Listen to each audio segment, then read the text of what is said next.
नमस्कार मित्रों, स्वागत है आप सभी का हमारे इस YouTube चैनल में। जैसा कि आप सभी जानते हैं, हम लोग छत्तीसगढ़ के भूगोल का अध्ययन कर रहे हैं। तो आज हम लोग इस वीडियो सेशन के अंतर्गत छत्तीसगढ़ के मानचित्र के बारे में अध्ययन करेंगे।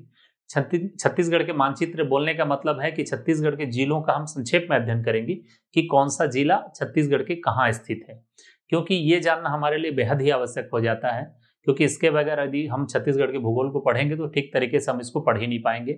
और साथ ही साथ आप लोगों को ये भी पता होगा कि कई एग्जाम में हम देखे हैं कि छत्तीसगढ़ के भूगोल से संबंधित जो जिले वाले क्वेश्चन होते हैं कि कौन सा जिला किन जिलों के साथ सीमा साझा करती है, ये कई बार एग्जाम में पूछा गया है। तो उसको समझने के लिए भी हमको इसको पढ़ना बेहद आवश्यक है। साथ ही साथ में आज हम लोग देखेंगे कि छत्तीसगढ़ के जो जिले हैं उनकी अलग अलग कौन सी विशेषताएं हैं, कौन से भू आवेष्टित जिले हैं, कौन से सीमावर्ती जिले हैं, ठीक है। और साथ में हम लोग देखेंगे कि कर्क रेखा किन किन जिलों से होकर गुजरती है, आईएसटी लाइन क्या होता है, इन सब के बारे में विस्तार से आज हम लोग इस वीडियो सेशन के अंतर्गत पढ़ने वाले हैं। तो चलिए शुरू करते हैं। तो सबसे पहले नंबर आप इसमें जो टॉपिक डालना चाहें, लिखना चाहें हेडिंग, तो उसमें लिख लें छत्तीसगढ़ के जिले।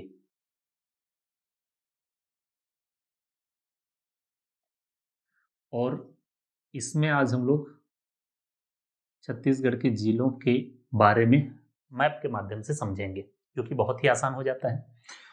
तो सबसे पहले हम छत्तीसगढ़ का एक मैप बना लेते हैं। आप लोग भी साथ में कॉपी में बना लें, ठीक है। जैसा बनता है वैसे ही बना लेना है, टूटा फूटा।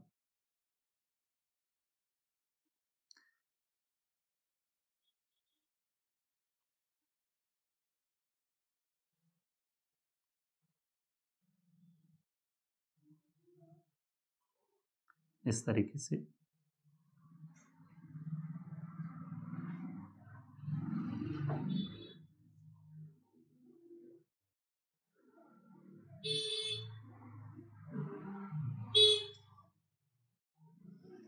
एकदम एग्जैक्ट नहीं भी बनेगा तो चलेगा, ठीक है। हमको मोटा मोटा समझ में आना चाहिए कि छत्तीसगढ़ है, ठीक है। तो ये मान लेते हैं कि ये छत्तीसगढ़ का मैप है। और पिछले वीडियो लेक्चर के अंतर्गत आप लोग ये देखे होंगे कि छत्तीसगढ़ को मैंने 5 संभागों में किस तरीके से बांटा गया है वो बताया था। तो पिछले वीडियो लेक्चर को आप जरूर देखें, उससे आपको समझ में आ जाएगा कि छत्तीसगढ़ में कितने संभाग हैं। हालांकि आप लोगों को पता ही होगा कि छत्तीसगढ़ में वर्तमान में कुल 5 संभाग हैं, ठीक है। तो उनको मैं पहले ही यहाँ लाइन खींच दे रहा हूँ, ठीक है। ये हो गया ऊपर में सरगुजा संभाग। फिर मध्य वाले भाग को 3 संभागों में बांटा गया है। एक हो गया बिलासपुर संभाग, और यहीं आपको देखने के लिए मिल जाएगा ये दुर्ग संभाग और रायपुर संभाग। ऐसा लाइन हम खींच देते हैं, ठीक है। तो ये 5 एकदम एग्जैक्ट नहीं बना है, ठीक है, मैप इसका, लेकिन आपको एज्यूम कर लेना है छत्तीसगढ़ का नक्शा ये। तो 5 संभागों में बांटने के बाद अब हमको संभाग वाइज ये देखना है। हालांकि पिछले वीडियो में मैं बता चुका हूं कौन से संभाग में कितने जिले हैं और कौन कौन से जिले हैं, ठीक है। तो फिर भी आज हम लोग देखेंगे कि संभाग वाइज कौन कौन से जिले कहाँ स्थित हैं और उसका मैप हम कैसे बनाएं। तो शुरुआत करते हैं हम लोग ऊपर से ही। पहला नंबर आप लिख लें सरगुजा संभाग। और इन जो सरगुजा संभाग में लिख रहा हूं इसमें सभी जिलों को मैं मेंशन नहीं करूंगा, सिर्फ इतना ही लिखूंगा यदि कोई ऐसा जिला है सरगुजा संभाग में जिसकी कोई मतलब विशेषता है, ठीक है, जो याद करने लायक है, एग्जाम में आने लायक क्वेश्चन बन सकता है या आया हुआ है, तो उसको हम लोग सिर्फ इसमें लिखेंगे। बाकी मैप में तो सबको लिखेंगे। तो जैसे कि आप जानते हैं कि सरगुजा संभाग में जो जिलों की संख्या है वर्तमान में कितना है, 6 है। मैं पिछले वीडियो लेक्चर में बताया था। अब यहां हम इसको ड्रॉ करेंगे कि कैसे वो जिले हैं।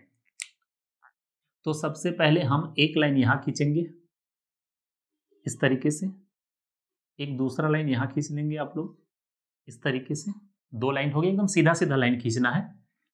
उसके बाद एक लाइन आपको इधर से ऐसा खींच लेना है और एक लाइन यहां खींच लेना है, ठीक है।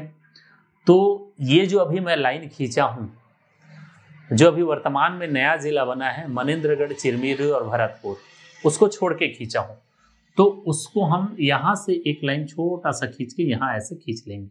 तो ये हमारा जो नया जिला बना है मनेन्द्रगढ़, चिरमिरी, भरतपुर हो गया। क्योंकि इसके लिए राज्य शासन के द्वारा 2 बार अधिसूचना जारी किया गया है। शुरू में क्या हुआ था, शुरू में मैक्सिमम बुकों में आप लोग देखेंगे जो लोकल पब्लिकेशन के हैं उसमें इस कोरिया जिले को कोरबा जिले में टच नहीं करवाया गया था, ठीक है, क्योंकि वर्तमान में अभी एक नया तहसील बनाया गया है। एक तो जो खड़गवां है उस तहसील का कुछ हिस्सा लेकर के, और चिरमिरी का कुछ हिस्सा मतलब लेकर के एक पोड़ी बचरा करके तहसील बनाया गया, और उस तहसील को कोरिया जिले में शामिल किया गया, और उसके बाद से वो कोरबा जिला में स्पर्श करता है, कोरिया जिला। तो हम ऐसे बनाएंगे। तो ये हमारा हो गया मनेन्द्रगढ़, चिरमिरी, भरतपुर। मैं शॉर्टकट में लिख दे रहा हूँ, MCB जिसको बोला जाता है, मनेन्द्रगढ़, चिरमिरी, भरतपुर। आप लिखना चाहे तो लिखते चले पूरा पूरा, मनेन्द्रगढ़, चिरमिरी, भरतपुर। चूंकि जगह कम है करके मैं नहीं लिख रहा हूं। उसके बाद ये जो जिला है ये है कोरिया। कोरिया MCB की मातृ जिला है, वहीं से मतलब काट के उसको अलग किया गया है। उसके बाद जो जिला है वो है सूरजपुर। सूरजपुर के बाद ये वाला जो जिला आप देख पा रहे हैं ये बलरामपुर है।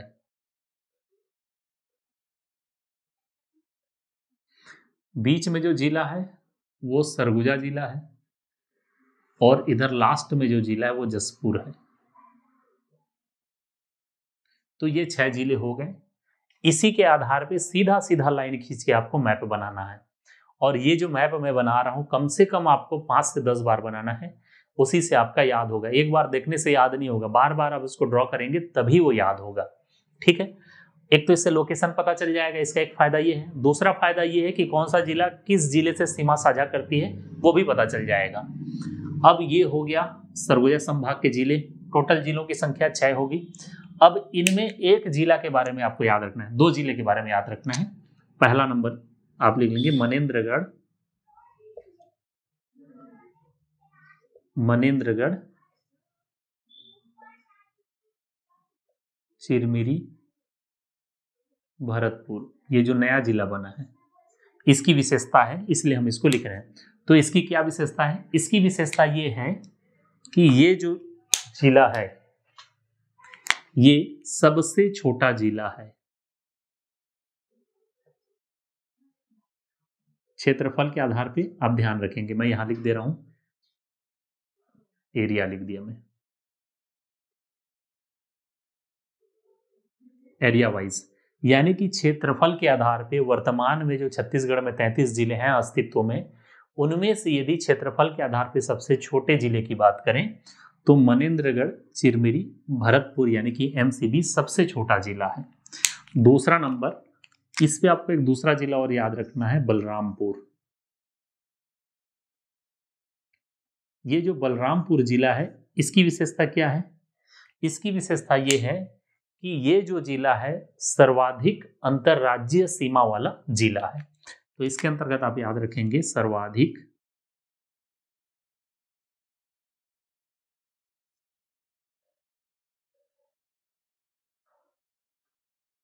अंतरराज्यीय सीमा वाला जिला लिख सकते हैं, या इतना ही लिखेंगे तो पर्याप्त है। यानी कि जितने भी जिले हैं सीमावर्ती, उन सीमावर्ती जिलों में सबसे ज्यादा जो किसी दूसरे राज्य के साथ सीमा बनाती है वही राज्य है ये वही जिला है ये बलरामपुर। तो इस सरगुजा संभाग में पहला नंबर चीज हम जिलों के लोकेशन को समझे। उसके बाद 2 चीजें हम याद रखेंगे कि एक जो MCB है सबसे कम जनसंख्या सबसे कम क्षेत्रफल वाला जिला है, और सर्वाधिक अंतरराज्यीय सीमा वाला जो जिला है वो बलरामपुर है। तो इन दोनों चीजों को आपको ध्यान रखना है। उसके बाद हम लोग आगे बढ़ते हैं बिलासपुर संभाग की ओर। ये हो गया सरगुजा संभाग, लोकेशन आप ध्यान रखेंगे। दूसरा नंबर है बिलासपुर संभाग। इन संभागों का गठन और विशेषता मैं पिछले वीडियो में बताया था, आप लोग ध्यान रखेंगे उसको, ठीक है। यदि नहीं देखे हैं तो पिछला वीडियो जरूर देख लें, क्योंकि इसमें बिलासपुर मतलब जो संभाग हैं और उनकी स्थिति है, कब गठन हुआ था, विशेषताएं हैं क्या, उनके बारे में पूरे डिटेल से बताया हूं मैं। तो बिलासपुर संभाग में यदि जिलों की संख्या देखें तो वर्तमान में 8 है। पहले इसमें 6 जिले था, अब इनमें 2 जिले और नया सम्मिलित किया गया है। जो नया जिला अभी बनाया गया उनमें से एक शक्ति और दूसरा सारंगगढ़ विलयगढ़। इन दोनों जिलों के अस्तित्व में आने से अब बिलासपुर संभाग में कुल जिलों की संख्या 8 हो गई है, ठीक है। अब इसको हम कैसे ड्रॉ करेंगे उसको देखते हैं। हमको इसको बनाना है कि सबसे पहले यहां से, मतलब जो एमसीबी के लिए लाइन खींचे हैं वहां से एक छोटा सा लाइन यहां से लेकर के यहां हमको खींच देना है। एक लाइन ये हो गया। दूसरा लाइन इसके बीचों बीच से आप चाहें तो ऐसे खींच लें। यहां ध्यान रखेंगे यहां आपको कैसे खींचना है, ठीक है। अब उसके बाद यहां पे इस बीच में आपको एक तो छोटा सा जीला बना लेना है इस तरीके से। ऐसा डिब्बा आप बना सकते हैं। ऐसा डिब्बा बनाने के बाद ऊपर से एक लाइन खींच के यहां जोड़ देना है, एक लाइन खींच के आपको यहां जोड़ देना है, एक लाइन खींच के आपको यहां जोड़ देना है और यहां से आप यहां लाइन खींच देना है, ठीक है। अब ये इस तरीके से हमको बनाने के बाद एक लाइन आपको यहां खींचना पड़ेगा। सबसे ज्यादा कंफ्यूजन यही होता है, तो इसको आप 2-3 बार बना के देखेंगे तो आपको समझ में आ जाएगा। अब बिलासपुर संभाग में कुल जिलों की संख्या 8 है, तो कौन कौन से जिले हैं इसके बारे में हम लोग देखते चलते हैं। तो यदि मैं लेफ्ट साइड से देखूं तो ये जो जिला है यहाँ, ये है GPM, यानी कि आप लोग जान रहे होंगे गौरेला, पेंड्रा, मरवाही। आप पूरा लिखना चाहे तो लिख सकते हैं, मैं जगह नहीं ये करके शॉर्टकट में लिखा हूं, गौरेला, पेंड्रा, मरवाही। ये जो जिला है ये मुंगेली है।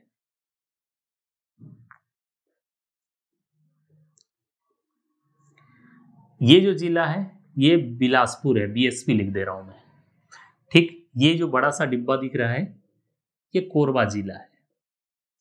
कोरबा जिला के राइट हैंड साइड में आप देखेंगे तो ये रायगढ़ जिला है। रायगढ़ से ही काट के सारंगढ़, मैं इधर लिख दे रहा हूं, सारंगल बिलाईगढ़ बनाया गया है। ये जो बीच में आपको दिख रहा है छोटा सा डब्बा, वो जांजगीर चांपा से काटकर सक्ती बनाया गया है, और ये जो बीच में एक बचा हुआ है वो जांजगीर चांपा है। तो इस तरीके से यहाँ बिलासपुर संभाग में कुल जिलों की जो संख्या है वो 8 है। और इसी तरीके से आपको मैप बनाना है जिससे पूरा क्लियर हो जाएगा। जैसे फॉर एग्जांपल एक क्वेश्चन आ गया कि कोरबा जिला है उसकी सीमा किन किन जिलाओं के साथ स्पर्श करता है या सीमा साझा करता है, और कितने। तो जैसे जांजगीर चांपा 1 हो गया, सक्ती 2 हो गया, रायगढ़ 3 हो गया, सरगुजा 4 हो गया, ठीक है। इधर सूरजपुर 5 हो गया, कोरिया 6 हो गया, MCB, ठीक है, ये 7 हो गया। ये फिर गौरेला, पेंड्राइम और वही और BSP सबके साथ मतलब सीमा जो है साझा करती है। तो इसको आपको ध्यान रखना है। इस मैप के थ्रू आप पूरा क्लियरली बता पाएंगे कि कौन सा जिला किन किन जिलों के साथ सीमा साझा करती है। तो ये हो गया क्लियरली। अब हम इसमें देखेंगे कि इतने जो जिले हैं 8, इनमें से किसी की कोई स्पेशल विशेषता है क्या, ठीक है। तो इस स्पेशल अगर कोई कैरेक्टरिस्टिक्स है तो उसको लिख लेंगे। तो पहला नंबर आप इसमें लिखें कोरबा। कोरबा का क्या खासियत है? कोरबा का खासियत ये है कि ये सबसे बड़ा जिला है। यदि वर्तमान में 33 जिलों के आधार पे हम कहें तो क्षेत्रफल की दृष्टि से सबसे बड़ा जिला कोरबा जिला है। इस बात को आप ध्यान रखेंगे, ठीक है। और उसके बाद इसमें आपको एक चीज और याद रखना है कि बिलासपुर ही वह संभाग है जिसमें जिलों की संख्या सर्वाधिक है। अभी जितना बता रहा हूं उतना ही आपको पढ़ते चलना है, ठीक है। हालांकि सभी जिलों जो जिले हैं इनमें उनकी सबकी अलग अलग विशेषताएं हैं, लेकिन उसके लिए हमको समय चाहिए, तभी हम उसको डील कर पाएंगे। और इन सब का जो क्लियरिफिकेशन होगा वो जिला परिदर्शन, जब हम एक एक जिले को उठा के पढ़ेंगे तब हम जानेंगे कि कौन से जिले की विशेषताएं क्या हैं। अभी मोटे मोटे तौर पर ही मैं बताते चल रहा हूं, तो आप लोग नोट करते चलें। तो बिलासपुर संभाग में आप इतना ही नोट करेंगे कि बिलासपुर संभाग ऐसा संभाग है जो सर्वाधिक जिले हैं जिसके अंतर्गत, और इसके अंतर्गत कोरबा ही वह जिला है जो अभी वर्तमान में सबसे बड़ा जिला है। आशा करता हूं कि ये आपको समझ में आ गया होगा। उसके बाद नेक्स्ट हम लोग चलते हैं दुर्ग संभाग की ओर, ठीक है। तीसरा नंबर हम लिख लें दुर्ग संभाग।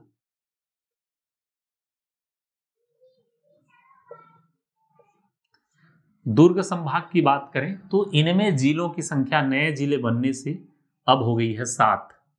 पहले 5 जिले थे इसके अंतर्गत, 2 जिले बढ़ा दिए गए, अब हो गया है दुर्ग संभाग में जिलों की संख्या 7, ठीक है।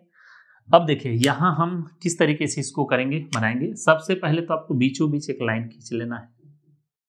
लाइन खींचने के बाद ऊपर में एक छोटा लाइन इतना बड़ा खींच लेना है, ठीक है। लाइन खींचने के बाद आपको ये पता होगा कि जब जो दो नए जिले बनाए गए हैं, खैरागढ़ छुईगदान गंडई और मोहला मानपुर अंबागढ़ चौकी, इन दोनों के बनने से पहले ये जो जिला था ये कौन सा है, कबीरधाम, कवर्धा। उसके बाद नीचे वाला क्या था, राजनांदगांव है, ठीक है। तो राजनांदगांव के दो टुकड़े किए गए हैं, आपको ध्यान रखना है। उससे पहले इधर मैं लाइन खींच देता हूं। जैसे कवर्धा के लिए आप लाइन खींचेंगे तो उसके जस्ट नीचे एक लाइन आप खींचेंगे, और उसके जस्ट नीचे लाइन खींचने के बाद एक लाइन हम यहां खींचेंगे इस आसपास में, जैसे यहां मैं खींच दिया, और उसके नीचे एक लाइन और खींचना है आपको ऐसे, ठीक है। फिर नीचे एक लाइन और खींच लेना है। तो ये जो दोनों लाइन है ऊपर वाले दोनों लाइन के नीचे में लाइन होगा, उसको ध्यान रखना है, ठीक है। तो ये जो बीच वाला जिला है, ये बीच वाला, ऊपर वाला तो कबीरधाम हो गया, इसमें 4 खाने हो गए, बीच वाला हो जाएगा राजनांदगांव।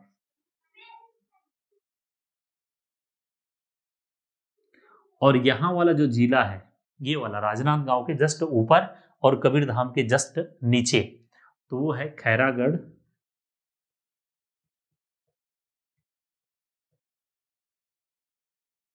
छुई खदान गंडई।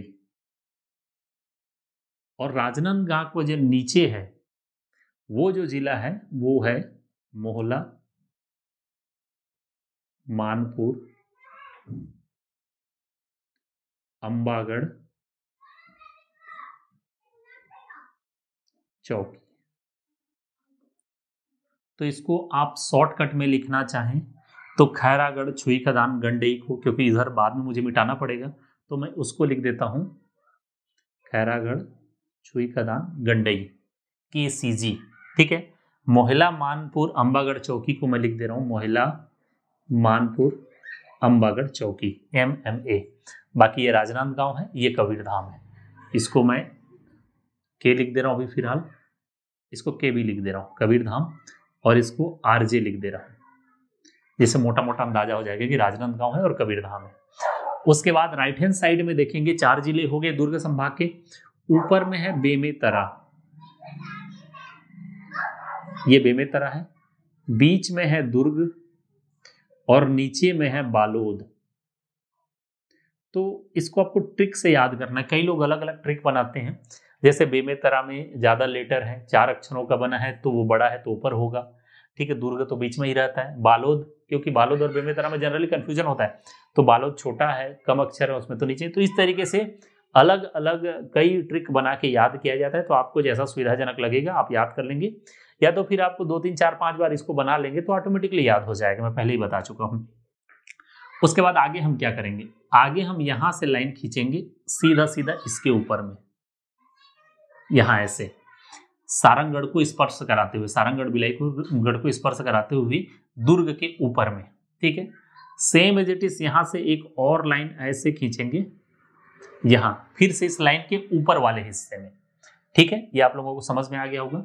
उसके बाद यहां से सीधा सीधा एक लाइन खींचेंगे और यहां स्पर्श करा देंगे, ठीक है। इतना हो गया, बहुत आसान है, 3 ही बार मैं खींचा हूं लाइन अभी तक। और उसके बाद बीच से आप ऐसे लाइन खींच देंगे। चूंकि रायपुर संभाग में, मैं इसको मिटा दूं, ठीक है, वो तो समझ में आ जाएगा इसलिए इधर मिटा दे रहा हूं, ठीक है। तो अब मैं लिख दे रहा हूं चौथे नंबर का रायपुर संभाग। इन जिलों के बारे में कुछ खास है नहीं, इसलिए मैं अभी नहीं बता रहा हूं, ठीक है। रायपुर संभाग में जिलों की संख्या आपको पता है 5 है। तो उनमें से कौन कौन से जिले हैं, ये जो ऊपर में लंबा दिख रहा है ये है बलौदा बाजार, मैं B और B लिख दिया हूं। ये हमारा रायपुर है, RPR लिख दिया रायपुर, ठीक है। ये जो जिला दिख रहा है आपको ये महासमुंद है, क्योंकि महासमुंद की सीमा रायगढ़ से पहले लगी हुई थी, अब सारंगगढ़ से लगी हुई है। ये जो जिला हुआ है थोड़ा सा जो निकला हुआ ये गरियाबंद है, और ये जो जिला आप देख रहे हैं धमतरी है। जब भी धमतरी जिला को बनाएंगे आप तो यहाँ ध्यान रखेंगे कि यहाँ थोड़ा सा आपको जगह छोड़ के रखना है, इसको स्पष्ट इसमें टच नहीं कराना है, वो आगे चल के समझ में आएगा। तो इसमें आपको एक खासियत याद रखना है धमतरी जिले के बारे में, कि धमतरी वह जिला है जिसकी जो सबसे कम अंतर्राज्यीय सीमा है, यानी कि यहाँ उड़ीसा को स्पर्श करती है। तो इसके बारे में आप विशेषता लिखना चाहें तो लिख लें, सबसे कम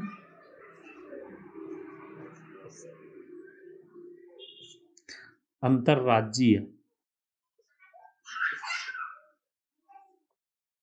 सीमा वाला राज्य, यानी कि जो सीमावर्ती राज्य हैं उनमें से सबसे कम अंतर्राज्यीय सीमा वाला राज्य धमतरी। ये देख के भी समझ में आ रहा होगा कि उड़ीसा के साथ थोड़ा सा लगा हुआ है। तो ये हो गया। अब अंत में हमको देखना है कौन सा, बस्तर संभाग, 5वां नंबर पे बस्तर संभाग। बस्तर संभाग के बारे में आपको पता होगा कि क्षेत्रफल के दृष्टिकोण से सबसे बड़ा संभाग है और इसमें जो जिलों की संख्या कितनी है, 7 है। पहले यही वही संभाग था जिसमें जिलों की संख्या सर्वाधिक थी, लेकिन अभी वर्तमान में जिलों की सर्वाधिक संख्या में बता चुका बिलासपुर संभाग में। तो इसको कैसे ड्रॉ करेंगे, इसमें हम सबसे पहले यहां से एक लाइन ऐसे खींचेंगे इस तरीके से, जहां ये बलौदा बाजार के लिए खींचे थे उसी तरीके का, और एक लाइन सीधा ऐसे खींच देंगे। ये हो गया, बहुत इजी है। उसके बाद एक लाइन यहां से हम ऐसे खींचेंगे और उसके जस्ट बाजू से खींचते हुए एक ऐसा डिब्बा बना देंगे लाइन खींच के। डिब्बा बनाने के बाद इधर एक लाइन, इधर एक लाइन, बस इतना। ये बहुत सबसे सरल है। तो ये जो जिला है ये उत्तर बस्तर कांकेर है। उसके बाद ये आप देख रहे हैं, ये है कोंडागांव। ठीक, ये जो देख रहे हैं कांकेर के नीचे में नारायणपुर है। उसके बाद नीचे आप देखेंगे तो नारायण के नीचे में है बीजापुर। ठीक है, बीजापुर के इधर बाजू में ही बस से बस्तर है और बीच में है दंतेवाड़ा। ये दंतेवाड़ा है और दंतेवाड़ा के नीचे में ये वाला जो जिला आप देख रहे हैं ये क्या है, सुकमा है। तो इतने जिले हैं वर्तमान में छत्तीसगढ़ में। कुल जिलों की संख्या 33 है। मैं स्पष्ट अच्छे से मैप बना दिया हूं। यदि इस मैप को बनाना आप सीख जाएंगे तो बेशक आपसे कोई भी सवाल गलत नहीं होगा कि कौन सा जिला किस जिले की सीमा के साथ मतलब सीमा साझा करती है या सीमाएं लगी हुई है। ठीक है, कभी कभार प्रश्न एग्जाम में पूछ लिया जाता है और साथ ही साथ आपको मोटे तौर पर पूरा अंदाजा हो जाएगा कि कौन सा जिला कहाँ स्थित है। मैप बनाना और इसको सीखना तो बेहद अनिवार्य है। इसके बगैर ना तो आप ज्योग्राफी पढ़ पाएंगे, ना तो हिस्ट्री पढ़ पाएंगे, ना ही आर्ट एंड कल्चर पढ़ पाएंगे। मतलब छत्तीसगढ़ पढ़ना आपके लिए मुश्किल ही हो जाएगा। तो छत्तीसगढ़ की शुरुआत करने से सबसे पहले आपको कम से कम मैप को 10 बार बना के आपको देखना चाहिए मेरे हिसाब से। बाकी आपकी इच्छा है, अगर 1-2 बार में भी याद हो जाता है तो बढ़िया बात है। तो ये हो गया। अब बस्तर संभाग के बारे में आपको सिर्फ इतना ही जानना है कि बस्तर संभाग जो है क्षेत्रफल की दृष्टि से सबसे बड़ा संभाग है और जनसंख्या की दृष्टि से सबसे छोटा संभाग है। ठीक है, वहीं बिलासपुर संभाग में पिछले वीडियो में बताया था कि जनसंख्या के दृष्टिकोण से सबसे बड़ा संभाग यानी कि सर्वाधिक जनसंख्या वाला संभाग है। तो ये हो गया पूरे मतलब छत्तीसगढ़ का जो मैप जिला वाइज कि कौन से जिले कहाँ स्थित हैं। अब इसी के अंतर्गत हम आगे बढ़ते हैं कि चूंकि भू आवेष्टित राज्य हम लोग पढ़े हैं पिछले वीडियो में, तो इसी प्रकार से कुछ जिले ऐसे भी हैं छत्तीसगढ़ में जिनकी जो सीमा है वो किसी दूसरे स्टेट की सीमा से लगी हुई नहीं है और ना ही कोई समुद्री सीमा है। तो उन्हीं जिलों को ही हम क्या कहते हैं, भू आवेष्टित जिले। तो उसके बारे में भी समझ लेते हैं। हेडिंग डाल दें दूसरा नंबर, भू आवेष्टित जिले।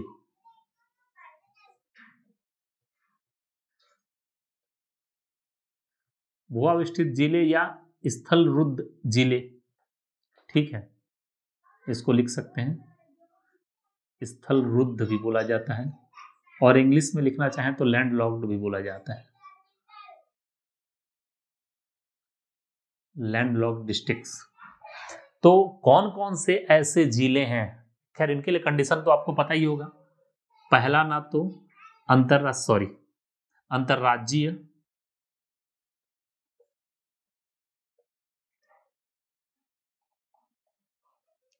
अंतर्राज्यीय सीमा होनी चाहिए, नहीं होनी चाहिए, होनी चाहिए नहीं, अंतर्राज्यीय सीमा नहीं होनी चाहिए। और दूसरा, समुद्री सीमा भी नहीं होनी चाहिए। अगर किसी जिले के साथ ऐसा है तो उसी जिले को हम कहेंगे कि वो भू आवेष्टित जिला है या स्थल रुद्ध जिला है, लैंड लॉक्ड डिस्ट्रिक्ट है। तो ऐसे जिलों की जो संख्या है, इसको मैं हटा दे रहा हूं, ऐसे जिलों की संख्या टोटल छत्तीसगढ़ में वर्तमान में 11 है। नए जिलों का अभी जो वर्तमान में गठन हुआ है, जब नहीं हुआ था तो ऐसे जिलों की संख्या 10 थी, वर्तमान में 11 हो गया है। तो आप इसको लिखना चाहें तो लिख लें, संख्या कितना, संख्या है ऐसे जिलों की 11। और कौन कौन से हम लोग संभाग वाइज पढ़ते चलेंगे, आपको अच्छे बेहतर तरीके से याद हो जाएगा। तो संभाग वाइज देखें तो सबसे पहले हम देखेंगे सरगुजा संभाग। तो सरगुजा संभाग की यदि बात करें, सरगुजा संभाग में लिख दे रहा हूं, तो सरगुजा संभाग में केवल एकमात्र ऐसा जिला है, और वो जिला कौन सा है, मैप में देखेंगे तो आपको समझ में आ जाएगा, सरगुजा। सरगुजा ही वह जिला है जो स्थल रुद्ध है या भू आविष्टित जिला है। दूसरा संभाग यदि देखें, आप लिख लें बस्तर संभाग। बस्तर संभाग में भी ऐसे जिलों की संख्या एक ही है, और वो जिला आपको दिख रहा होगा कौन सा है, दंतेवाड़ा। उसके बाद तीसरा नंबर हम देखेंगे रायपुर संभाग।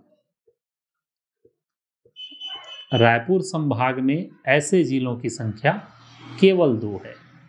मैं बढ़ते हुए क्रम में लिखते जा रहा हूं, एक एक के बाद 2। अब इसमें आपको दिख रहा होगा बलौदाबाजार और रायपुर। तो ये बलौदा बाजार प्लस रायपुर, ये ही दोनों जिले हैं भू आवेष्टित रायपुर संभाग के अंतर्गत। चौथा नंबर यदि देखेंगे तो आ जाता है दुर्ग संभाग। दुर्ग संभाग में ऐसे जिलों की संख्या 3 है। कौन कौन से हैं जो बीच में हैं, एक तो बेमेतरा, उसके बाद दुर्ग, और उसके बाद बालोद। तो ये 3 जिले हो गए स्थल रुद्ध। उसके बाद 5वां नंबर हम देखेंगे तो 5वें में बिलासपुर संभाग। तो बिलासपुर संभाग के अंतर्गत ऐसे जिलों की संख्या 4 है, इसलिए आखिरी में लिख रहा हूं मैं। 1 1 2 3 4, 4 3 7, 7 3 10 और 1 11। तो बिलासपुर संभाग में कौन कौन से हैं आप देख सकते हो, कोरबा है, ठीक है, जांजगीर चांपा है, ठीक है, उसके बाद बिलासपुर है, उसके बाद देख सकते हैं सक्ती है,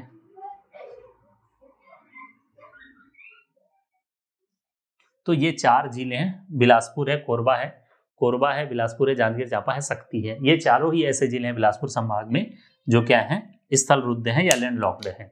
अब इसमें आपको याद रखना है कि वर्तमान में 11 तो हैं, पहले 10 थे, अब 11 हो गए हैं। तो जो नया शामिल हुआ है वो कौन सा है, सक्ती है। यानी कि सक्ती वह जिला है जो वर्तमान में नया शामिल हुआ है, किसके अंतर्गत, भू आवेष्टित जिले के अंतर्गत। तो इतने भू आवेष्टित जिले हैं। अब आपको समझ में आ गया कि कुल जिलों की संख्या 33 है।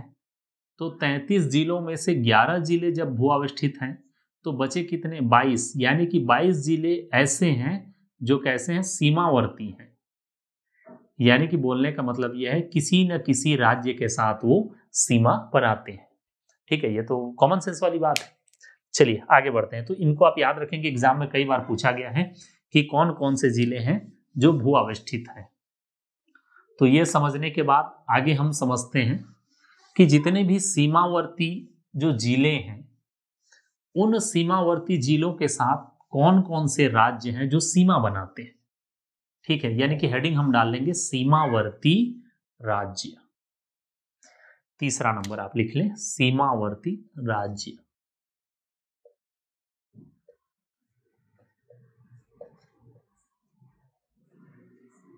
यानी कि कौन कौन से ऐसे स्टेट हैं जो छत्तीसगढ़ स्टेट के साथ जुड़े हुए हैं। ठीक है, तो सबसे पहले तो मैं ये बता दूंगा कि ऐसे जिलों की संख्या 7 है, यानी 7 ऐसे राज्य हैं जो छत्तीसगढ़ राज्य के साथ सीमा बनाते हैं। ठीक है, अब इनमें बहुत सारे अलग अलग राज्यों की अलग अलग विशेषताएं, तो हम लोग सीमा को देखते हैं और साथ में उसके बाद उनकी जो कैरेक्टरिस्टिक्स हैं उसको चलते हैं, पढ़ते चलते हैं। तो सबसे पहले यहां आप ऐसे बना लेंगे एक, ठीक है, बलरामपुर में बनाने के बाद आपको पता चल जाएगा कि ऊपर में उत्तर प्रदेश, जिसको मैं यूपी लिख दे रहा हूं, छत्तीसगढ़ को उत्तर प्रदेश की सीमा स्पर्श करती है, सिर्फ बलरामपुर को, तो मैं वैसा बना दिया। अब उसके बाद यहां जसपुर से और बलरामपुर की जो सीमा लगी हुई है वो झारखंड से लगी हुई है। दूसरा नंबर, 2 राज्य हो गया। जसपुर से लेकर के यहां सुकमा तक, यहां तक ओडिशा राज्य की सीमा लगी हुई है। अब नीचे में देखेंगे तो इसी सुकमा जिले से आंध्र प्रदेश की सीमा जुड़ती है, और सुकमा के साथ इस यदि हम देखें बीजापुर, तो यहां तेलंगाना की सीमा लगी हुई है। बीजापुर के कुछ हिस्से से लेकर, ये बीजापुर है ना, ध्यान रखेंगे, यहां मैं लिखा हूं बीजापुर, बीजापुर के कुछ हिस्से से लेकर के यहां राजनांदगांव तक, यहां जो सीमा है महाराष्ट्र की सीमा है। अब महाराष्ट्र के बाद राजनांदगांव से लेकर के वहां बलरामपुर तक मध्य प्रदेश की सीमा लगी हुई है। तो यदि हम इसके अंतर्गत देखें, ये देखें कि कितने कितने जिलों के साथ सीमा साझा कर रही है, तो मैं यही बाजू में आप लोगों के लिए लिख दे रहा हूं कि उत्तर प्रदेश केवल एक जिले के साथ सीमा बनाती है, केवल एक जिले के साथ सीमा बनाती है। झारखंड केवल 2 जिले के साथ सीमा बनाती है। उड़ीसा की बात करें तो 9 जिलों के साथ ये सीमा बनाती है। आंध्र प्रदेश की बात करें तो केवल एक जिले के साथ ये सीमा बनाती है। तेलंगाना की बात करें तो 2 जिले के साथ सीमा बनाती है। महाराष्ट्र की बात करें तो 5 जिलों के साथ सीमा बनाती है, और मध्य प्रदेश की बात करें तो 9 जिलों के साथ सीमा बनाती है। ठीक है, ये आप लोगों को समझ में आ गया होगा। अब हम देखते हैं कि कौन कौन से दिशाओं में कौन कौन से राज्यों को लिया जाता है। ठीक है, वो भी जानना बेहद जरूरी है। तो हम लोग राज्य वाइज लेते चलते हैं या दिशा के। तो सबसे पहले मैं दिशा लिखूंगा, दिशा के बाद हम राज्य लिखते चलेंगे। तो पहला नंबर हम दिशा लिखेंगे उत्तर दिशा। तो उत्तर दिशा की यदि हम बात करें तो उत्तर दिशा में उत्तर प्रदेश की सीमा लगी हुई है। ठीक है, उत्तर दिशा में उत्तर प्रदेश की सीमा लगी हुई है, और उत्तर प्रदेश से केवल एक जिले की सीमा लगी है, और वो है बलरामपुर। इसको नोट कर लें आप। ठीक है, ये पहला हो गया। दूसरा नंबर, यदि हम उत्तर पूर्व की बात करें, नॉर्थ ईस्ट की बात करें, तो उत्तर पूर्व से जो लगी हुई राज्य है वो है झारखंड, और झारखंड के साथ 2 जिले लगे हुए हैं, एक तो बलरामपुर और दूसरा जसपुर। ठीक है, ये दोनों जिलों के साथ सीमा बनाती है झारखंड, अब उधर मैप में देख सकते हैं। तीसरा नंबर देखें उड़ीसा, या इसको आप लिख लें, पहले अगर लिखना है तो पूर्व, पूर्व दिशा में, तो पूर्व दिशा में उड़ीसा सीमा बनाती है, और इसके साथ जो जुड़े हुए मतलब जिले हैं उनकी संख्या है 9। तो यदि ऊपर से लिखते चले हम लोग, तो पहला हो जाएगा जसपुर, उसके बाद हो जाएगा रायगढ़, ठीक है, उसके बाद सारंगढ़ विलईगढ़,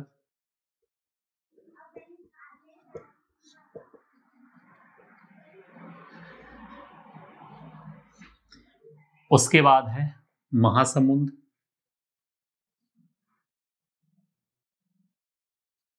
फिर गरियाबंद, महासमुंद, गरियाबंद, उसके बाद है धमतरी, कोंडागांव, बस्तर और उसके बाद है लास्ट में सुकमा। तो 9 हो गए, 1 2 3 4 5 6 7 8 9। ठीक है, तो ओडिशा से कुल जो लगे हुए जिले हैं उनकी संख्या है 9। और इसकी एक खासियत है, आपको याद रखना है कि ये सर्वाधिक सीमा बनाती है। यदि प्रश्न में ये पूछा जाए कि वह कौन सा राज्य है जो छत्तीसगढ़ के साथ सर्वाधिक सीमा साझा करती है, तो आपको याद रखना है वो ओडिशा राज्य है, 9 जिलों के साथ सीमा बनाती है। ठीक है, इसी में बताया था कि ये जो धमतरी है उड़ीसा के साथ सीमा बनाती है सबसे कम, उसको भी बता चुका हूं मैं।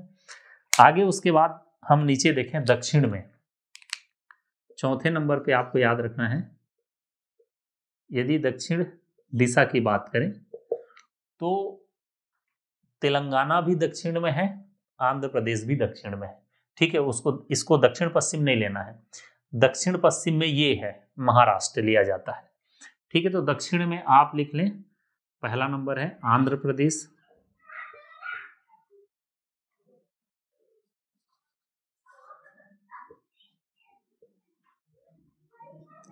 आंध्र प्रदेश दक्षिण में है, जो एक जिले के साथ सीमा बनाती है और वो आपको स्पष्ट दिख रहा होगा, सुकमा। और इसी के अंतर्गत आपको याद रखना है कि आंध्र प्रदेश ही वह राज्य है जो छत्तीसगढ़ के साथ न्यूनतम सीमा बनाती है। ठीक है, सबसे ज्यादा सीमा बनाने वाली उड़ीसा है और सबसे न्यूनतम सीमा बनाने वाली आंध्र प्रदेश है। उसके बाद हम इसी दक्षिण के अंतर्गत इसको भी देखेंगे, तेलंगाना,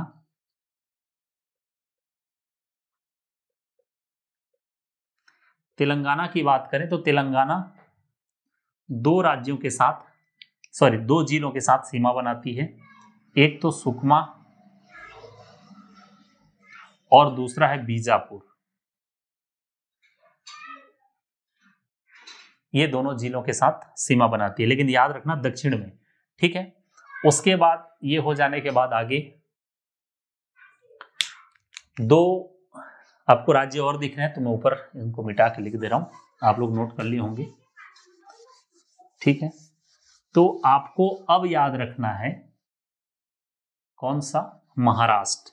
तो महाराष्ट्र के बारे में आपको यह समझना है कि जो महाराष्ट्र की सीमा है वो किस दिशा में है। दिशा के बारे में कई बार एग्जाम में पूछा गया है, तो दिशा की बात करें तो 5वें 6वें नंबर पे, 6वें नंबर पे यदि देखें तो वो जो दिशा है दक्षिण पश्चिम है। ठीक है, पश्चिम नहीं है, ध्यान रखेंगे, दक्षिण पश्चिम। और दक्षिण पश्चिम में जो राज्य है वो है महाराष्ट्र, और महाराष्ट्र 5 जिलों के साथ सीमा बनाती है।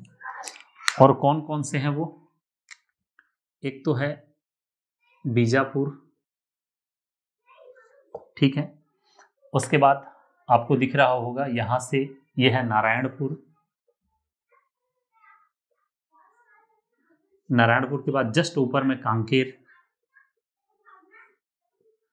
कांकेर के जस्ट ऊपर में मोहला, मानपुर, अंबागढ़ चौकी, और उसके बाद ऊपर में राजनांदगांव। तो ये इतने जिले हैं जिनके साथ महाराष्ट्र सीमा बनाती है। इसमें आपको ध्यान रखना है कि दक्षिण पश्चिम आपको लेना है महाराष्ट्र को। ठीक है, उसके बाद नेक्स्ट यदि हम देखेंगे तो 7वां नंबर है, इसको हम किस दिशा के अंतर्गत रखेंगे, इसको पश्चिम, इसको भी नहीं रखेंगे, यानी कि पश्चिम दिशा के अंतर्गत कोई भी राज्य हम नहीं रख रहे हैं, इस बात को ध्यान रखेंगे। तो जो इस दिशा को हम रखेंगे उत्तर पश्चिम, उत्तर पश्चिम, उत्तर पश्चिम दिशा में जो राज्य है वो है मध्य प्रदेश, एमपी, और इससे भी 9 जिले लगे हुए हैं। कौन कौन से जिले हैं यहां आपको समझ में आ जा रहा होगा। हम राजनांदगांव से स्टार्ट करेंगे, राजनांदगांव जस्ट ऊपर में है खैरागढ़, छुईकदान, गंडई, KCG। जस्ट ऊपर में है कबीरधाम। उसके बाद है मुंगेली, मुंगेली के ऊपर में GPM है, गौरेला, पेंड्रा, मरवाही। ठीक है, उसके ऊपर में देखेंगे तो MCV है, यानी कि मनेंद्रगढ़, चिरमिरी, भरतपुर। उसके बाद देखेंगे तो कोरिया जिला है, कोरिया जिले के बाद देखेंगे तो सूरजपुर है, और सूरजपुर के बाद अंत में देखेंगे तो बलरामपुर है। तो कौन से राज्य के साथ कितने जिले लगे हुए हैं वो भी याद रखना इंपॉर्टेंट है। दो ही अपने पास ऐसे राज्य हैं जिनसे 9 जिलों की सीमाएं लगी हुई है, एक तो उड़ीसा और दूसरा मध्य प्रदेश। इसको आपको याद रखना है। ठीक है, आशा करता हूं कि आप लोगों को समझ में आ गया होगा। 2 चीजें इसमें और याद रखनी है कि छत्तीसगढ़ में ऐसे 2 जिले हैं जिनके साथ 3 मतलब जो राज्य हैं वो सीमा बनाते हैं। ठीक है, तो ऐसे कौन कौन से जिले हैं? 3 राज्यों के साथ, 3 राज्यों के साथ सीमा बनाने वाले जिले, ऐसे कौन कौन से जिले हैं? तो ऐसे जिलों की संख्या 2 है। पहला है ऊपर में बलरामपुर, आपको देख के समझ में आ गया होगा। ठीक है, तो कौन कौन से हैं बलरामपुर में? सबसे पहले आप लिख सकते हैं मध्य प्रदेश, दूसरा नंबर है उत्तर प्रदेश, और तीसरा नंबर है झारखंड। ये तीनों ही राज्य बलरामपुर के साथ लगे हुए हैं, आपको दिख रहा होगा। इधर थोड़ा सा मध्य प्रदेश, इधर उत्तर प्रदेश, इधर फिर झारखंड सबसे ऊपर में। और सबसे नीचे में देखें तो दूसरा जो जिला है वो है सुकमा। तो सुकमा में भी आप देख रहे होंगे कि 3 ऐसे मतलब राज्य हैं। पहला नंबर तो आप लिख लें उड़ीसा, दूसरा नंबर है आंध्र प्रदेश, तीसरा नंबर देखेंगे तो तेलंगाना। ये 3 जिले हैं। तो इन दोनों ही जिलों को आपको याद रखना है कि 2 ही जिले ऐसे हैं जो 3 अंतर्राज्यीय सीमाएं बनाती है, 3 अलग अलग राज्यों के साथ सीमा साझा करती हैं। तो इसके बाद ये तो हो गया भू आवेष्टित जिले और सीमावर्ती राज्य। उसके बाद इसमें हम देखेंगे कि छत्तीसगढ़ में कौन कौन से ऐसे जिले हैं या कौन से जिले हैं जो उत्तरतम है, यानी कि सुदूर उत्तर में है, सुदूर दक्षिण में है, सुदूर पूर्व में है और सुदूर पश्चिम में है। यानी कि एकदम लास्ट दक्षिण में है, एकदम लास्ट उत्तर में है, एकदम लास्ट पूर्व और एकदम लास्ट पश्चिम में है। तो यदि उत्तर की बात करूं मैं, ठीक है, आप ये लिख सकते हैं जो सुदूर दिशाओं में, सुदूर अलग अलग चारों दिशाओं में स्थित जिले, ये लिख सकते हैं हेडिंग डालना चाहें तो। यदि सुदूर उत्तर या उत्तरवर्ती जिला ये कहे तो जो उत्तरवर्ती जिला है वो है बलरामपुर।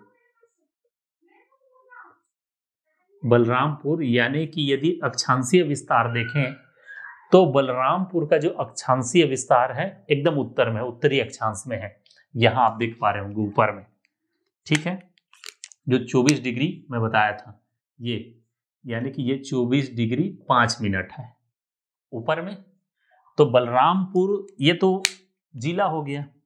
यदि तहसील की बात करें तो इसके अंतर्गत कभी कभी एग्जाम में तहसील भी पूछ देता है, तो इसको याद रखना, रामानुजगंज, ये वहां की तहसील है जो उत्तरतम दिशा में है। यदि दक्षिण दिशा की बात करें तो दक्षिणतम जो जिला है वो स्पष्ट देख के आपको समझ में आ रहा होगा, सुकमा है।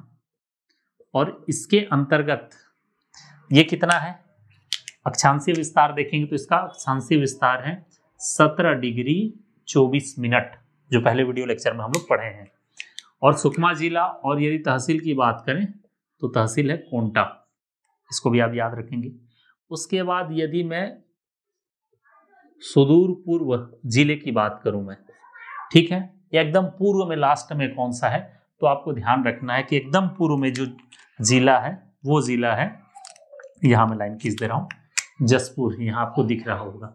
और यही अगर इसकी देशांतरीय विस्तार देखें तो 84°25' है। ठीक है, तो यहां आप लिख लेंगे जसपुर जिला। और यदि मतलब किसकी बात करें, हम लोग तहसील की बात करें तो जसपुर नगर।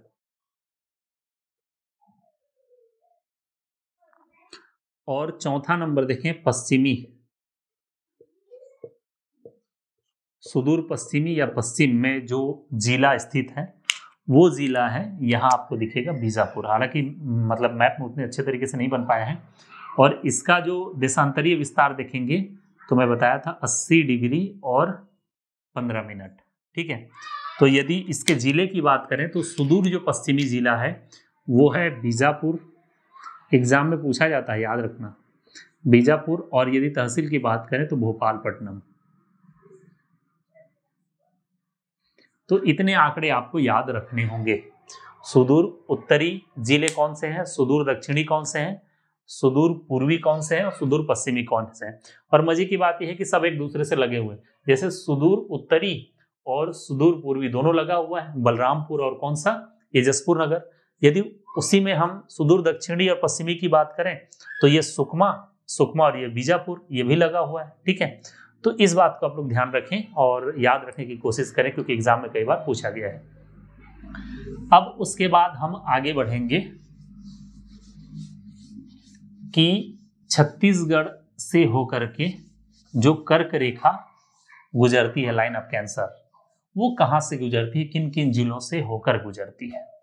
ठीक है, तो आप हेडिंग डालना चाहें तो लिख सकते हैं कर्क रेखा, लाइन ऑफ कैंसर। तो अभी वर्तमान में बहुत सारे नए जिलों का गठन हुआ है। तो नए जिलों के गठन के पूर्व ऐसे जिलों की संख्या 3 थी जहां से कर्क रेखा गुजरती है, ऊपर से ऐसे गुजरती है। अच्छा, कर्क रेखा के बारे में थोड़ा सा ये बताना चाहूंगा कि जो ये कर्क रेखा है, ये कर्क रेखा कितने डिग्री अक्षांश पर है ये सब जानते हैं कि 23.5° उत्तरी अक्षांश को हम लोग कर्क रेखा कहते हैं, जबकि 23.5° दक्षिणी अक्षांश रेखा को हम मकर रेखा कहते हैं। ठीक है, तो ये जो कर्क रेखा है, आप यदि मतलब इंडियन ज्योग्राफी पढ़े होंगे तो उसमें आपको पता होगा कि भारत को लगभग 2 बराबर भागों में बांटती है। और ये कर्क रेखा 8 राज्यों से होकर के गुजरती है और उन्हीं में से एक राज्य छत्तीसगढ़ है। तो कौन कौन से राज्य हैं उसको भी देख लेते हैं, लेफ्ट साइड से देखते चलते हैं। तो उसमें से एक है गुजरात। गुजरात के बाद आप देखेंगे राजस्थान। राजस्थान के बाद आपको पता चल जाएगा, मैप में देखेंगे तो मध्य प्रदेश। मध्य प्रदेश के बाद जो हमारा राज्य है छत्तीसगढ़। छत्तीसगढ़ के बाद झारखंड भी टच करता है। उसके बाद पश्चिम बंगाल और पश्चिम बंगाल के बाद त्रिपुरा और त्रिपुरा के बाद मिजोरम। तो इतने राज्य हैं जिनसे होकर की ये जो कर्क रेखा है गुजरती है 23.5° उत्तरी अक्षांश। ठीक है, 1 2 3 4 5 6 7 8। अब इसमें छत्तीसगढ़ भी शामिल है। तो छत्तीसगढ़ भी शामिल है, तो छत्तीसगढ़ के कितने जिले हैं जिनसे होकर के ये कर्क रेखा गुजरती है। तो जिलों की संख्या यदि देखें, आप यहां लिख लें छत्तीसगढ़ में। तो छत्तीसगढ़ की यदि बात करें तो सबसे पहले लेफ्ट साइड से हम देखेंगे तो पहला आ जाएगा 4 जिले, पहले तो लिख लो। पहला आ जाएगा MCB यानी कि मनेन्द्रगढ़, चिरमिरी, भरतपुर। दूसरा नंबर आ जाएगा कोरिया। तीसरा नंबर यदि देखें तो सूरजपुर। चौथे नंबर जिले को देखें तो बलरामपुर। यही वो 4 जिले हैं जिनसे होकर के कौन सी रेखा, कर्क रेखा गुजरती है। एक बार एग्जाम में ये भी पूछ चुका है कि छत्तीसगढ़ के मतलब कौन सा नगर ऐसा है जहां से होकर के एकदम पास से वहीं से होकर गुजरती है। तो आपको याद रखना है कोरिया जिले के जो बैकुंठपुर है, बैकुंठपुर से होकर के गुजरती है, लगभग यहीं से गुजरती है कर्क रेखा। तो आप इसको भी ध्यान रखेंगे। ठीक है, एक बार एग्जाम में पूछा जा चुका है। अब उसके बाद हम लोग आगे बढ़ेंगे IST लाइन, जो इंडियन स्टैंडर्ड टाइम है भारतीय मानक समय रेखा वो कहां से गुजरती है, चूंकि वो भी छत्तीसगढ़ से गुजरती है इसलिए हमको इसको पढ़ना है। तो अब इसमें हेडिंग डालना चाहे तो लिख लें भारतीय मानक समय रेखा। भारतीय मानक समय रेखा, जिसको IST लाइन बोला जाता है, इंडियन स्टैंडर्ड टाइम लाइन। ठीक है, अब ये क्या चीज है, अगर आप लोग भारत का भूगोल पढ़े होंगे तो आपको पता होगा कि जो भारत का विस्तार है, यदि हम ऐसे देखें तो भारत का जो देशांतरीय विस्तार है वो लगभग 30 डिग्री के बराबर है। ठीक है, 30 अंश का डिफरेंस है पूर्वी देशांतर में, मतलब दोनों ही पूर्वी देशांतरों में उनका 30 डिग्री का डिफरेंस है। तो जाहिर सी बात है समय में भी अंतर होगा। तो उसी समय के डिफरेंस को समझने के लिए या उसको सुलझाने के लिए भारत के लगभग बीचों बीच से एक समय रेखा की कल्पना की गई है, यानी कि उसको स्टैंडर्ड माना गया है। और वो जो भारतीय समय रेखा है, मानक समय रेखा है,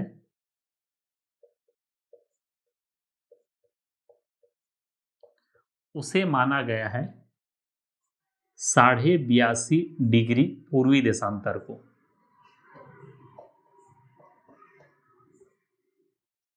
82.5 डिग्री पूर्वी देशांतर जो है भारत के लिए, ठीक है, ये अलग अलग देशों के लिए अलग अलग होता है, ध्यान रखेंगे। एक ग्रीनविच टाइम होता है, ग्रीनविच टाइम से हमारा जो मानक समय तिथि रेखा है वो 5.5 घंटा का फर्क है उनमें। ठीक है, ये आप लोगों को पता होगा क्योंकि मोबाइल में जब भी सेट करते हैं, खैर आजकल तो मैनुअली सेट करने वाला हट गया है। ठीक है, तो इसमें डिफरेंस, इस बात को ध्यान रखेंगे।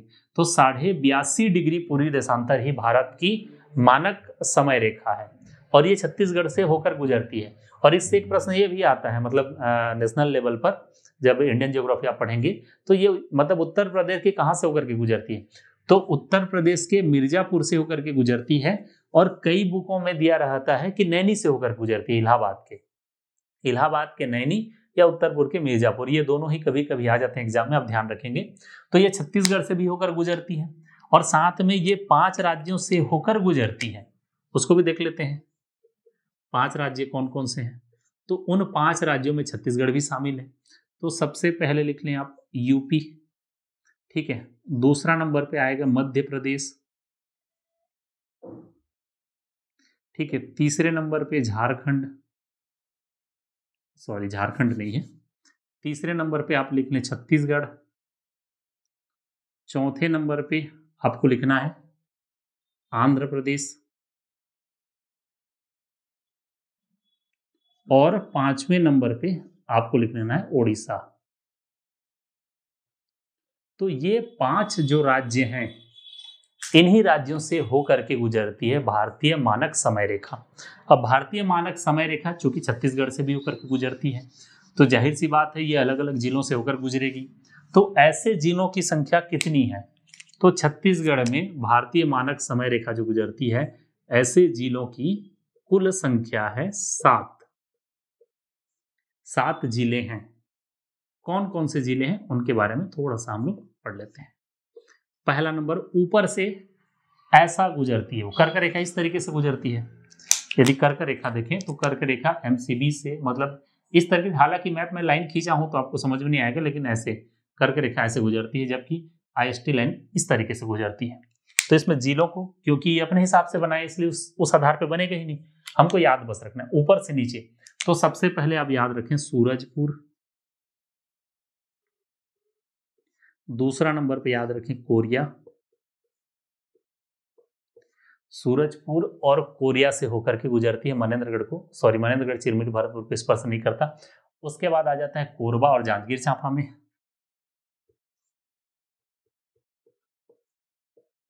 कोरबा चौथा है, जांजगीर चांपा 4 हो गए। उसके बाद हम देखेंगे कि यहाँ स्पर्श करती है वो सीधा सीधा बलौदा बाजार में, कितना हो गया 1 2 3 4, 3 और हैं। तो एक बलौदा बाजार हो जाएगा, एक गरियाबंद हो जाएगा और उसके साथ हो जाएगा बलौदा बाजार, गरियाबंद और इसमें यानी कि रायपुर और धमतरी को छोड़ेंगे तो महासमुंद भी आ जाएगा। ठीक है, तीसरा नंबर बलौदा बाजार, चौथा नंबर महासमुंद, और पांचवा नंबर आपको याद रखना है गरियाबंद। तो ये वो 7 जिले हैं जहां से होकर के IST लाइन गुजरती है, ठीक है। और साथ में आपको ये भी याद रखना है कि चूंकि हम जानते हैं कि ये जो कर्क रेखा है वो क्षैतिज है और ये जो IST लाइन है वो ऊर्ध्वाधर है, तो कहीं ना कहीं एक दूसरे को प्रतिच्छेद करेगी। तो उस जगह को भी याद रखना है कि कोरिया जिले में वो एक दूसरे को प्रतिच्छेद करते हैं। यानी कि यदि मैं कर्क रेखा और IST लाइन का इंटरसेक्टिंग पॉइंट देखूं तो वो जिला है कोरिया। और इसमें भी ठीक है, आपको याद रखना है कोरिया जिले को स्पेशली कि कोरिया जिला ही वह जिला है जहां एक दूसरे को इंटरसेक्ट करते हैं, क्योंकि कई बार एग्जाम इस चीज को पूछ लेता है, ध्यान रखेंगे। तो ये हो गया आज के हमारे वीडियो लेक्चर के अंतर्गत जिलों का विस्तार से विवरण। इसके बाद अलग से हम लोग और पढ़ेंगे अलग अलग जिलों के बारे में सेपरेट, जिसको बोला जाता है जिला परिदर्शन, जिसमें और डिटेल में हम लोग पढ़ेंगे जिलाओं के बारे में अलग अलग, एक एक जिले का एक एक वीडियो बनेगा, ठीक है। तो आशा करता हूं कि ये सारी चीजें आपको बेहतर तरीके से समझ में आई होगी। यदि कहीं भी आपको किसी भी प्रकार का डाउट है तो नीचे कमेंट में आप कमेंट बॉक्स में जरूर कमेंट करें, और यदि वीडियो पसंद आता है तो आप इसको लाइक करें, चाहे तो चैनल को सब्सक्राइब भी कर सकते हैं, ठीक है। आशा करता हूं कि ये सारी चीजें आपको बेहतर तरीके से समझ में आएगी। फिलहाल इस वीडियो में इतना ही, मिलते हैं फिर अगले वीडियो में। इस वीडियो को देखने के लिए बहुत बहुत धन्यवाद।